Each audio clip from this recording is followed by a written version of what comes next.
और उसके साथ जो राज्य लग रहे हैं वहां पर सुरक्षा व्यवस्था बहुत बहुत ज्यादा कड़ी कर दी गई है। यह समय की बहुत बड़ी खबर है। शैलेंद्र मेरे साथ है और शैलेंद्र की गवाही आज बहुत इंपॉर्टेंट है।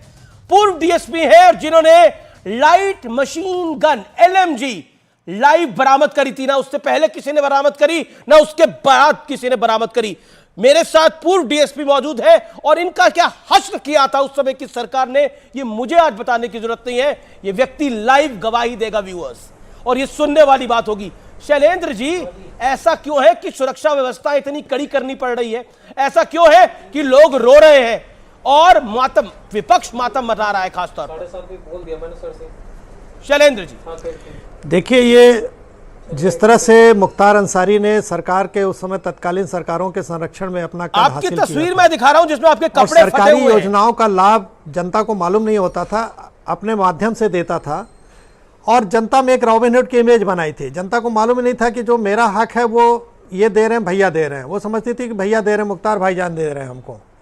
तो ये गलतफहमी में इन लोगों ने एक रॉबिनहुड की इमेज बनाई थी और खैर वो अब नई पीढ़ी सब जान गई है और इन लोग का क्लाउट जो पॉलिटिकल था वो धीरे धीरे ख़त्म हो रहा है। इनका आर्थिक साम्राज्य भी पिछले 3 सालों में किस तरह से ध्वस्त हुआ आप सब ने देखा। माननीय योगी जी की सरकार ने कितनी सख्ती से कार्रवाई की, किस तरह से इनको पंजाब जेल में जो ऐश कर रहे थे घसीट के लाया गया, घुटनों के बल आ गए थे, व्हील चेयर पर आ गए और लगातार ये अपनी दुहाई देते रहे कि मेरी जान खतरे में है।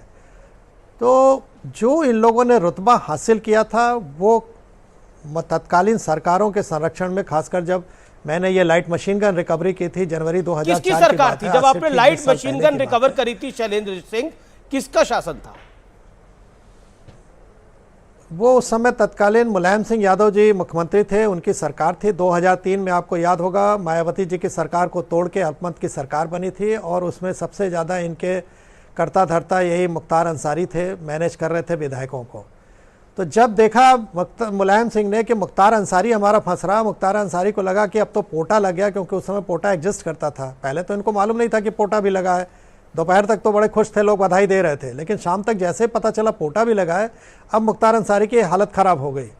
इन लोगों ने तुरंत सरकार पर दबाव बनाया। मुलायम सिंह ने हमारे अधिकारियों के थ्रू हमको निर्देश दिया कि इस केस से इसको निकाला जाए। मैं अपनी बात पे अड़ गया कि जो सच है सबके सामने है, सुबह से टीवी पे चल रहा है, पूरा देश देख रहा है, उसमें आप कैसे निकाल सकते हैं उसको? पोटा कानून सेंटर का कानून, कोई स्टेट का तो है नहीं कि जब मनाया लगाया, जब मनाया हटाया। तो जो सब कुछ है वो तथ्य के आधार पे है, मैं इसमें पीछे नहीं हट सकता हूँ।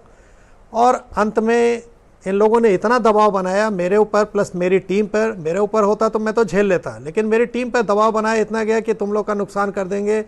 दुनिया भर का उसको धमकियां दी जा रही थी, परिवार की धमकियां दी जा रही थी जान माल की। तो मुझे लगा कि मेरी टीम न टूट जाए, बिखर जाए, और इसलिए मैंने पूरी जिम्मेदारी लेते हुए फिर इस घटना के रिकवरी के 15 दिन बाद 11 फरवरी 2004 को मैंने रिज़ाइन किया। और अपने रेजिग्नेशन में लिखा, मैंने जानबूझ के ये शब्द डाला, मैंने ये लाइन लिखी कि वर्तमान सरकार माफियाओं के निर्देश पे काम कर रही, ऐसे में हम जैसे लोक सेवक के लिए ईमानदारी से काम करना ये संभव नहीं है और मैं स्वेच्छा से त्यागपत्र दे के बाहर जा रहा हूँ। और जनता के बीच में इस चीज़ को रखा मैंने कि जिस सरकार को आपने हित के लिए चुना वो सरकार किसके फायदे के लिए कर रही, किसके साथ खड़ी है, सरकार थी, आप स्वयं देख लीजिए। मुलायम सिंह यादव की सरकार थी, बिल्कुल सपा की सरकार थे, बिल्कुल मुलायम सिंह यादव की सरकार थी और इनकी काफ़ी किरकिरी भी हुई थी। लेकिन अब इसमें इन लोग कुछ कर तो नहीं सकते थे कि सब कुछ फैक्ट के आधार पे था। आप लाइट मशीन को उनको नहीं निकाल सकते थे। पूरा जो इनका फोन टेप किया था मैंने शासन की अनुमति से किया था। शैलेंद्र जी, मैं एक तस्वीर दिखा रहा हूं आपकी, मैं तस्वीर दिखा रहा हूं आपकी जिसमें आपकी शर्ट फटी हुई है। वो किस्सा क्या है? वो तस्वीर दिखाइए जरा, अगर व्यूअर्स को अगर हम दिखा पाए। ये आप ही हैं, आपकी शर्ट फटी हुई है और बिल्कुल वो मैं हूँ और मेरे इसी घर से पुलिस मुझे घसीट के ले गई थी। ये 2 मेरे पास आपराधिक मुकदमे दर्ज करके जेल भेजा गया था, क्योंकि जब मैं रिज़ाइन कर दिया और इन लोग के आगे घुटने नहीं टेका तो इन लोगों ने हर हथकंडे अपनाए हमको जेल भेजने के। एक बार बनारस में डीएम ऑफिस में मैं लड़कों के हित के लिए बात करने गया था स्टूडेंट के, तो वहाँ मुझे फर्जी मुकदमे में जेल भेजा गया। इसी तरह लखनऊ में मुझे सूचना आयोग में मैं गया था तो वहाँ मुझे जेल भेजा गया।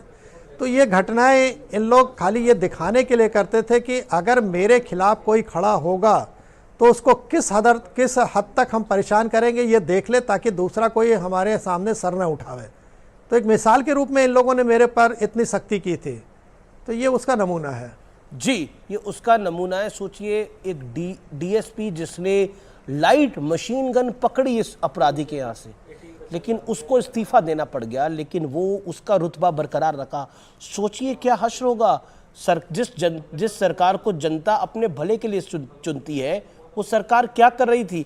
शैलेंद्र, आप हमारे साथ रहिए, मेरे साथ मनोज काका है। मनोज काका, अब कुछ कहने सुनने को बच जाता है। मनोज काका, पीयूष राय भी मेरे साथ है, कृष्णानंद राय के बेटे। क्या बच जाता है मनोज काका? कृष्णानंद राय पे 500 राउंड गोली।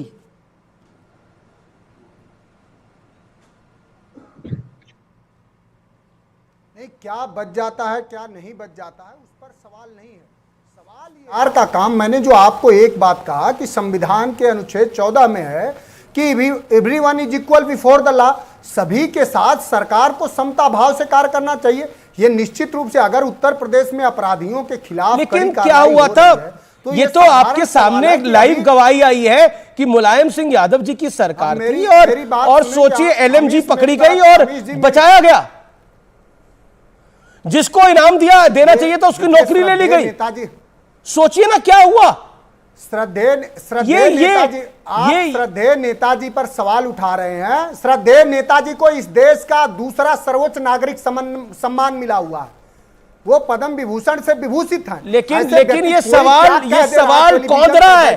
सपा की सरकार थी, सपा की सरकार थी और शैलेंद्र सिंह को घसीटा गया। शैलेंद्र सिंह को घसीटा गया अपना कर्म करने के लिए, अपना कर्म करने के लिए एक ईमानदार पुलिस अफसर को घसीटा गया और आप लोग शांत बैठे रहे, सरकार के अंदर शांत बैठे रहे और कोई भी पक्ष नहीं बोला था, कोई कांग्रेस नहीं बोली थी, कोई लालू यादव नहीं बोला था, कोई और नहीं बोला था। शैलेंद्र सिंह को उनका काम करने के लिए घसीटा गया। यह तस्वीर जब आएगी, यह तस्वीर भारत के इतिहास में जब आएगी, तब सवाल पूछेगी और यह सवाल पूछेगी चीख कर, चिल्लाकर कि क्यों आज कम से कम ये बात बोली तो जा रही है, उस दौर में तो बोली भी नहीं जाती थी। वो तस्वीर दिखा पाएंगे? भारतीय जनता पार्टी का एक सांसद, एक नेता, एक कप्तान के घर में जाकर के उसकी पत्नी तक को क्या कहा, यह तस्वीर दिखाएंगे? वो तस्वीर नहीं उत्तर प्रदेश और पूरा देश देखेगा। आपके पास कोई जवाब नहीं है। आपके पास शैलेंद्र सिंह का एक भी जवाब नहीं है। नहीं देखेंगे शैलेंद्र सिंह का एक भी जवाब नहीं है आपके पास। मैं इसको विषय नहीं बनाना चाहता। ये शैलेंद्र सिंह के लिए ना पॉलिटिकल विषय है, ये उनके लिए इमोशनल विषय है, ये उनके लिए इमोशनल विषय है। और इस देश के कोटि लोग जो इस समय इनका आवाज अप डाउन करिए, काफी देर अब शांत होइए सर। इस देश के कोटि लोग जो इस समय लाइव देख रहे हैं, शैलेंद्र सिंह को एक बार दोबारा दिखाइए। मनोज काका शांत रहिए। शैलेंद्र सिंह को एक बार दोबारा दिखाइए, वो मेरे साथ हैं, ये वो शख्स है। आज मैं कहता हूं कि उस समय जो शैलेंद्र सिंह ने किया वो वाकई बहुत हिम्मत का काम था, बहुत हिम्मत का काम था, कोई सामान्य काम नहीं था। और शायद ये बात आज की जनरेशन से याद रखेंगी कि शैलेंद्र सिंह ने तब एलएमजी पकड़ी थी और एलएमजी पकड़ने पर सपा की सरकार ने उनको इनाम नहीं दिया था, उन पे कार्रवाई करी थी। सोचिए, आजाद हिंदुस्तान में ये सब कुछ हुआ था और हम कहते हैं बदला क्या है इस देश के अंदर। मैं फिर कहता हूं कि ये देश अब हमेशा के लिए बदल गया है और अच्छे के लिए बदल रहा है। हम आतंकियों का समर्थन करें, गैंगस्टरों का समर्थन करें, इसके लिए तो शासन नहीं सौंपा जाता, कभी इसके लिए तो शासन नहीं सौंपा जाता। और कहते हैं ना कि कर्मों का फेर है, कि अगर आपने अन्याय करा तो आपके साथ भी वही होता है। तो शायद ये कर्मों का फेर है और कर्मों का फेर कभी भी, जिसे कहते हैं, हमेशा वापस आके जरूर पूछता है। शैलेंद्र सिंह, मेरे साथ कृष्णानंद राय वाला मामला है, मेरे साथ उनके परिवारजन भी है, मैं उनके पास भी चलूंगा, पीयूष राय। लेकिन कृष्णानंद राय की जो हत्या की गई वो भी एक मैसेज देने के लिए की गई और 500 राउंड गोली चलाना भी मैसेज देना था कि मेरा आतंक है। और आपके साथ भी जो किया गया वो मैसेज देना था कि मेरा आतंक है, मुझे छूना मत। विधायक हो, पुलिस का डीसीपी हो, सरेआम करूंगा जो करूंगा। यह था मुख्तार अंसारी।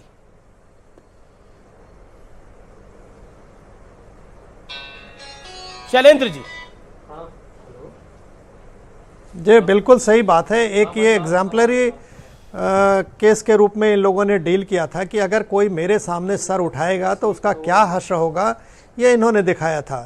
एक ईमानदार अधिकारी के रूप में मेरी दुर्गति की गई और इनके क्षेत्र में जाके जनता के बीच में लोकप्रिय होकर कृष्णानंद राय जी ने जब इनकी पॉलिटिकल विरासत हथिया ली तो उनको किस तरह ख़त्म किया गया ये इन्होंने दिखाया जी। ख़त्म ही नहीं किया गया बल्कि उनकी शिखा काटी गई मरने के बाद।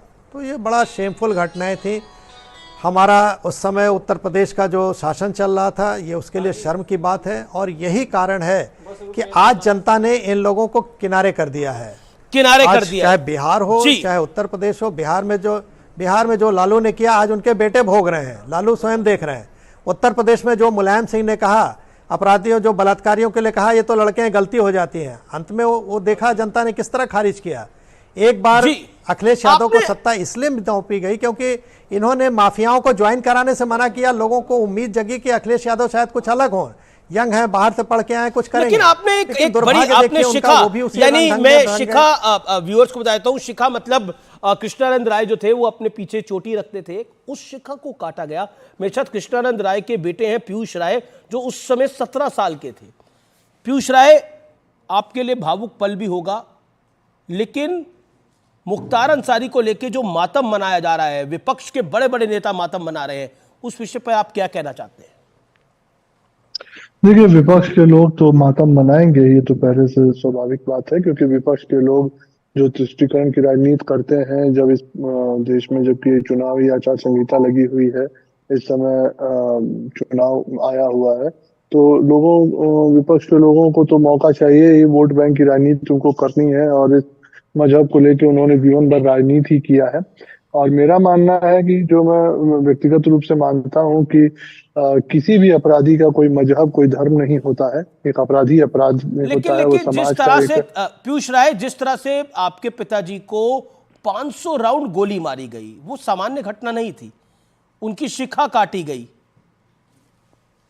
जी बिल्कुल, मैं उसी पे आने वाला था कि ये घटना करने का क्रम ये नहीं था कि केवल एक व्यक्ति को रास्ते से हटाना है, ये क्लियर कट एक मैसेज देना था कि जिस व्यक्ति ने उनके राजनीतिक वर्चस्व को हिलाया था 2002 में उनको हराकर, उसको हटाना है और आगे के लोगों को मैसेज देना है कि हमारे खिलाफ जब भी लड़ने आओगे तो इसी तरीके का हश्र होगा। 400 राउंड गोलियां मारना मान लीजिए एक स्वाभाविक बात हो सकती है, उसके बाद बर्बरता ये देखिए कि फिर गाड़ी के बोनेट पे चढ़ के सर से सटा के AK-47 सर में हर एक जो व्यक्ति वहां मृत था उसके सर पे फिर 5-5 गोलियां मारी गई, फिर शिखा काटी गई।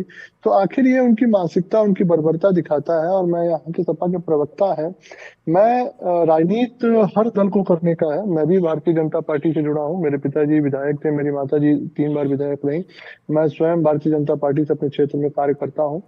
लेकिन अपराधी को लेके अगर हम स्पष्टता से समाज में अपना वक्तव्य नहीं रख सकते हैं और केवल गोल गोल बातें ही करेंगे, आपकी बात तो ये समाज ये देखेगा कि आप किस मानसिकता से आप आगे बढ़ रहे हैं। मैं नहीं कहता हूँ, हो सकता है समाजवादी पार्टी की कुछ अपनी मजबूरियां हो, मनोज जी बैठे हुए हैं, पर मैं मुझ जैसा युवा जो उस समय 17 साल का था, मेरे लिए हमेशा हीरो शैलेंद्र सिंह हो सकते हैं, पूर्व DSP है। मैं उनकी जब घटना उस समय सुना था, मेरे पिताजी भी बहुत उस समय भावुक हुए थे क्योंकि एक ईमानदार ऑफिसर के साथ एक घटना घटी थी। तो पिताजी ने मुझे याद है उस समय कहा था कि बड़ा गलत हुआ इस आदमी के साथ। और मेरा ये व्यक्तिगत रूप से मानना है कि राजनीति हर किसी व्यक्ति को करना है जो राजनीतिक और सामाजिक जीवन में है, लेकिन किसी न किसी पॉइंट पे एक बेसिक इतनी हम लोगों के अंदर होनी चाहिए। बहुत सही बात आप कह रहे हैं, वो गलत है, राजनीति में बिल्कुल आप बिल्कुल 16 आने सच बात कह रहे हैं कि राजनीति हम सबको, अब पॉलिटिकल लोगों को राजनीति ही करनी है, लेकिन राजनीति की कुछ तो मान मर्यादा हम रखें। हम कहां तक जाएंगे? मुख्तार अंसारी को डिफेंड करने लग रहे हैं हम कुछ वोटों के लिए, और वो वोट भी नहीं मिलेंगे। क्या समझते हैं इस देश के मुसलमान को? इस देश का मुसलमान मुख्तार अंसारी के साथ लिंक नहीं करता। इस देश का मुसलमान अगर लिंक करता है तो वो लिंक करता है अब्दुल कलाम साहब के साथ। हम कैसे सोच सकते हैं इस बात को? और ये बात जो महसूस करते हैं और जिनको लगता है चंद वोट मिल जाएंगे, बड़ी गलत फहमी में है। और 2024 में ये गलतफहमी दूर होने वाली है। मैं निश्चित तौर पे कह रहा हूं, ये जनता सब देखती है जी। ये सामान्य लोग नहीं है, ये देश की जनता, ये अद्भुत लोग हैं। और ये अद्भुत कार्य ही करते हैं। और जब आप इस तरह के कार्य करते हैं तो मैसेज क्या जाता है जनता जनार्दन के बीच, महसूस करके देखिए, सोच के देखिए। छातियां फट जाती हैं जब कृष्णानंद राय का मर्डर केस कोई पढ़ता है, तो शैलेंद्र सिंह की कहानी कोई पढ़ता है तो छातियां फट जाती हैं। सामान्य घटना नहीं है ये। मुख्तार अंसारी, अतीक अहमद, इन लोगों ने जो करा है उत्तर प्रदेश के अंदर, वो आतंक था, अपने तरीके का आतंक।